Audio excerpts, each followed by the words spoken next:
Everybody, I'm here today in Wolfeboro, New Hampshire, talking to Karen Behringer. Karen is the general manager of the Wolfeboro Inn. This inn is near and dear to me because I grew up in this area during the summers, and this has been around a long time. Thank you, Karen, for being here with us today. Karen is the general manager, and what I'm going to do is ask Karen some questions. And Karen, how long have you been here? I've been at the Wolfeboro Inn for since February. February, yes, right. Since February, but I do have history here. I was here the late 80s through the late 90s as well. Great. How many rooms do you have here? We have 44 rooms. 44 rooms. Mm-hmm. Now, is this classified as a country inn, or is it classified as a hotel? It's a full-service country inn hotel combination because, we do have a full-service restaurant. We have banquet facilities. We have a beach. We're located within walking distance of the town. So we kind of have a unique combination. Great. And I have eaten in the restaurant, and it is unbelievable. It is just that the food is absolutely terrific. And you have a gourmet chef, an executive chef here. That's how long has the executive chef been here? He's actually just started with the property when we reopened after renovation in May. He just started with us, but he's been with the company for a couple of years at one of our sister properties. Okay, great. Now, how many properties do you have altogether? There are 4 properties right now with the Hay Creek Collection. Okay, and that's what it's called, is the Hay Creek Collection. Well, Hay Creek Hospitality. Okay. Yep. And you own and manage 4 hotels? Yes. Okay, where are you based out of? Based out of Connecticut. Out of Connecticut. Okay, great. Now, a little bit about this hotel. What was the renovation? How expensive was the renovation? Yes, it was It was a complete renovation. There wasn't 1 inch of the property that wasn't covered. We did. It was a $4.5 million project. Consisted of renovating the overnight rooms with new carpeting, wall covering, bedding, furniture.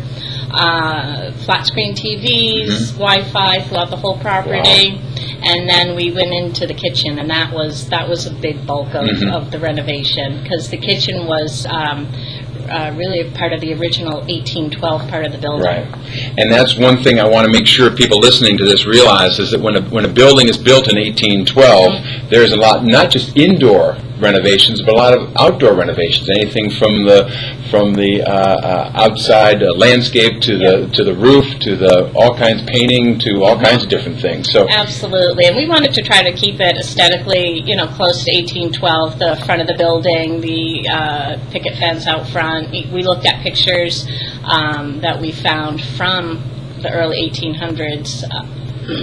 Of Wolfeboro. End up being, and we replicated that. Okay. So what kind of business do you attract? Do you attract a lot of the group business, the conventions, the tourists? We have a combination. Mostly our business is tourism, so people are up here on leisure. Right. But we do have, we're kind of located in a resort area, so we don't have a strong corporate base to pull from.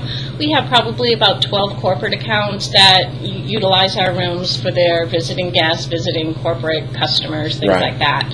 But primarily we are tourism driven. Right. We do group business, association, motor coaches, and then we have a very large social market for our banquets. And you're going into the leaf season. Yes, we are. And of course this is Brookfield, this is Wolfeboro, New Hampshire, and leaf season starts basically right now. Yeah, we actually have some color outside right now, I see. It generally starts now. You get some color. It really goes, it's kind of a nice season because it starts now and it goes right through Columbus Day weekend. Right.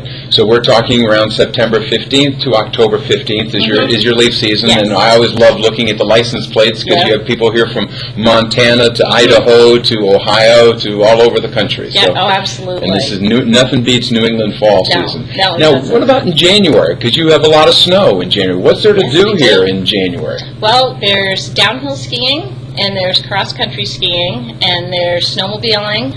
Lake Winnipesaukee actually freezes over entirely, and we do, there's ice fishing out there. Ice fishing? There's a little village out on Wolfeboro Bay that is pretty neat to experience. But ice fishing, there are fishing derbies that go on. Mm-hmm. So it is pretty active even in the winter. Okay, Just great. have to wear a snowmobile suit instead of your bathing suit. Now, one of the one of the big challenges you have is because this is a resort, the seasonality. Is it difficult to sell rooms? I would think March and April is kind of your down season. Yeah, March, April, it's known as mud season. So it can be challenging, but it's a prime time for groups to come in to get discounted rates. So if a group or association is looking to get away, want a really low rate, but stay at a luxury hotel, it's a nice fit for them. Right. How has the economy impacted you? The economy has impacted our midweek business and long-term reservations. Right. People are tending to book sooner. Wait till the last minute, then book 2 or 3 months out. Right. Of course, we do have some of our returning guests that come year after year that book when they leave. Right. But generally, I've found that midweek has really taken a hit.